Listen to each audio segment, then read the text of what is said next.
단디입니다. 잠깐 패턴을 설명을 해 드리고 갈게요.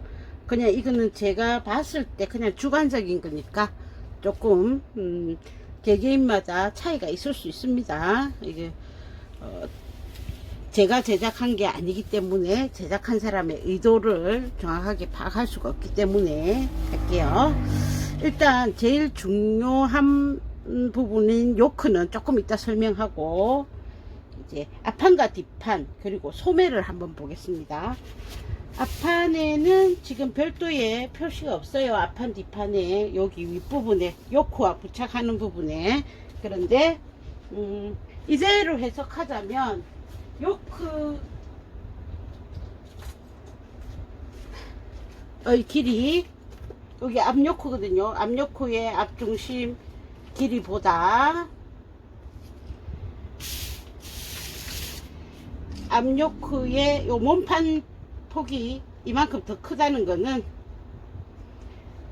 이만큼의 여유분이 있다라는 거죠. 그러면 여기는 주름을 줘서 짜글짜글 모아서 요크에 부착을 하라는 그런 뜻이겠죠. 뒷판의 요크도 보면 이렇게 재어보면 뒷판하고 이만큼 차이가 납니다. 그 말은 얘도 뽀글뽀글 주름을 줘서 요크의 밑단과 맞춰주라는 그런 뜻입니다. 그 다음 패턴에서 이렇게 사선으로 되어 있는 부분이 우리 소매로 치면 아몰의 겨드랑이 선 같은 거예요. 겨드랑이 밑에 말고 팔과 어깨가 이어지는 그 부분의 길이도 한번 재어 볼게요. 자, 제일 큰 거 기준으로 해서 요만큼 왔어요. 그러면 소매 패턴에서 소매 패턴의 앞뒤가 표시가 되어 있을 수도 있고 안 되어 있을 수도 있는데, 재어 보니까 한쪽은 맞아요. 똑같아요. 그럼 얘가 뒷판입니다. 그럼 앞쪽에 거 재어 보니까 조금 작네요. 똑같습니다.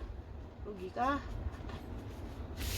소매 패턴에서 조금 긴 쪽이 뒷판이고 조금 짧은 쪽이 앞판입니다. 그리고 요렇게 짧게 되어 있는 부분이 소매산, 소매의 산이고, 넓게 플레어로 되어 있는 부분이 이제 소매의 밑단 되겠습니다. 그래서 여기가 동일하면 여기서 여기 앞판은 여기 사선으로 되어 있는 부분이 똑같네. 그러면 겨드랑이 제일 아래쪽, 아몰의 제일 아래쪽까지만 소매가 온다는 겁니다.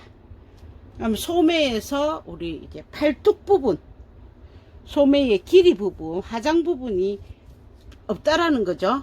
그러면 옷이 요크가 요렇게 있다면 여기 몸판이에요. 여기 주름이 있고, 그럼 소매가 이렇게 달린다라는 거죠. 여기 끝에 딱 맞춰서. 그러니까 여기 팔 부분이 없습니다. 이 부분이 없는 거예요.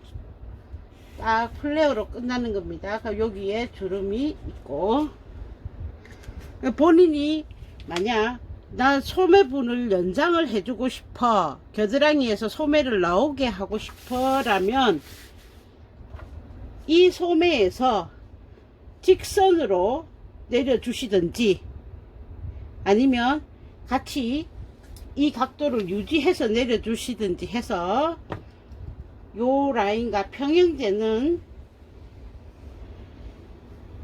선을 그려주시면 소매 길이가 겨드랑이에서 팔로 향하는 소매 길이가 생성이 된다라는 거죠. 자, 그러면 이제 앞판 주름 잡고 뒷판 주름 잡고, 그래서 요크랑 연결하고, 여기 사선 부분은 소매의 자기 쪽 길이가 같은 쪽 찾아서 연결하고, 그 다음 소매산은 전체 주름을 준다. 자, 그렇게 됐어요. 자, 그런데 여기 요크를 보면 이 옷이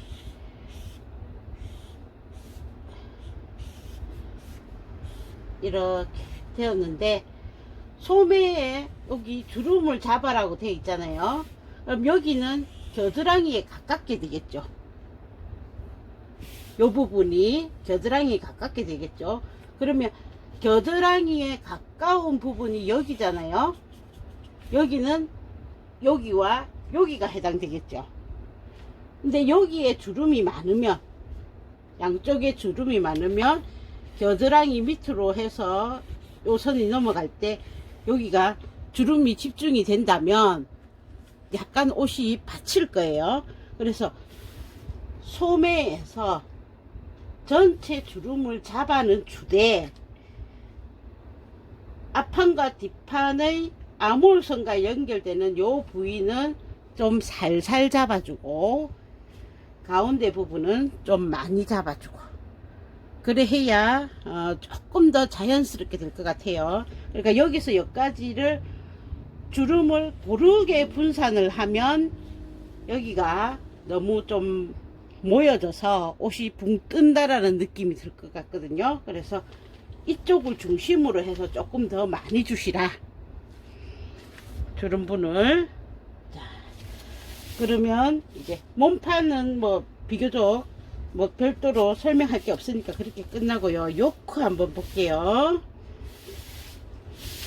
자, 여기가 뒷요크예요. 뒷요크 뒷중심을 기준으로 해서 식서 방향을 볼게요. 식서 방향이 이렇게 생겼습니다. 그 말은 결국 가로로 해당되는 부분은 푸서가 된다라는 거죠. 앞요크도 볼게요. 앞요크도 앞 중심을 기준으로 해서 이렇게 식서가 되어 있어요. 그러면 결론은 가로는 푸서 방향이 된다라는 거죠. 자, 그렇게 해서 재단을 했어요. 자, 요크 부분을 한번 볼게요. 요크는 앞판 안단하고 겉감하고 해서 2장, 뒷판도 안단하고 겉감하고 해서 2장, 이렇게 재단을 하죠. 그리고 겉판으로 쓸 거에는 다 전체로 심지를 발라줬어요. 요거는 안단, 요거는 겉감. 겉감에는 전체 심지를 발랐어요. 자, 전체 심지를 발랐는데 요거 식서 방향을 한번 볼게요. 식서 방향이 아까 요렇게 되어 있었죠. 그러면은 이 부분이 우리의 목선이 푸서가 되네. 푸서는 대부분의 원단이 늘어난다. 특히 우리가 바느질을 하잖아요. 그러면은 미싱이 지나가면서 거의 100% 늘어나거든요. 조금이라도. 그 다음 여기 어깨 부분도 여기는 사선이니까 여기도 무조건 늘어나겠네.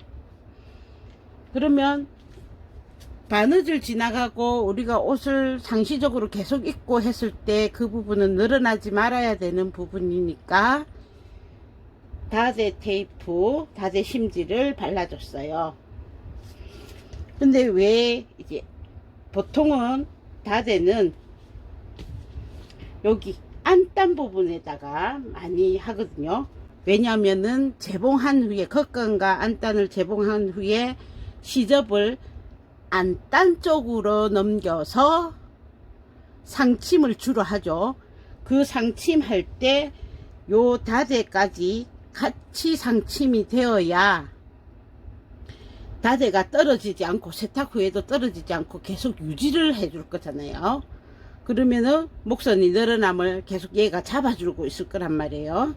그런데 왜 이제 겉감에다가 했냐면, 이번에는 상침을 안단하고 겉감하고 같이 해줄 거예요. 우리가 안단에만 상침하는 거는 이제 많이 해봤으니까 안단에 상침하는 거 말고 겉감하고 같이 상침하는 거를 한번 해볼게요. 그래서 이제 다대를 여기 겉감에다가 발랐습니다. 왜냐면 또 심지 위에 바르는 게 잘 발려요. 오래 유지가 돼요.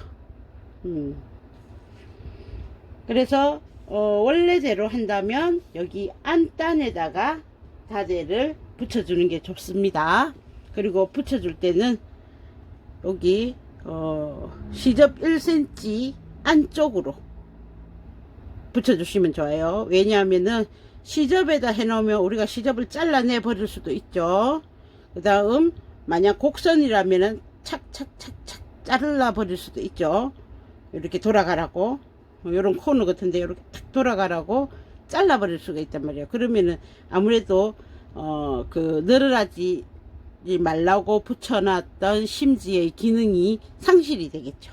그래서 재봉선은 나중에 이렇게 접으면 두꺼워지니까 하지 않고 재봉선에서 1cm 안쪽으로, 그러니까 시접에서 1cm 시접을 빼고 안쪽으로 발라줘요. 지금 요거처럼.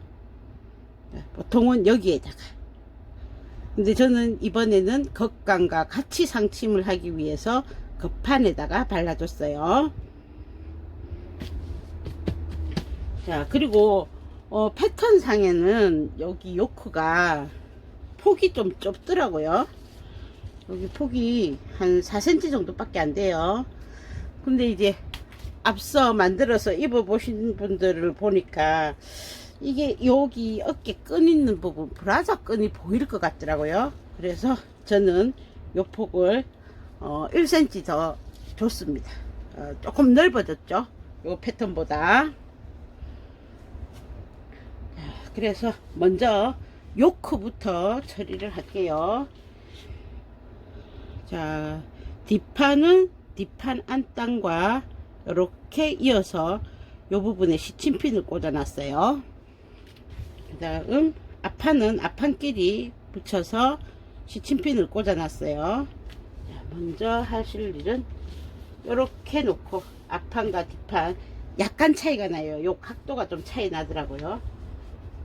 얘는 겉감은 겉감끼리, 안감은 안감끼리 어깨를 먼저 입겠습니다.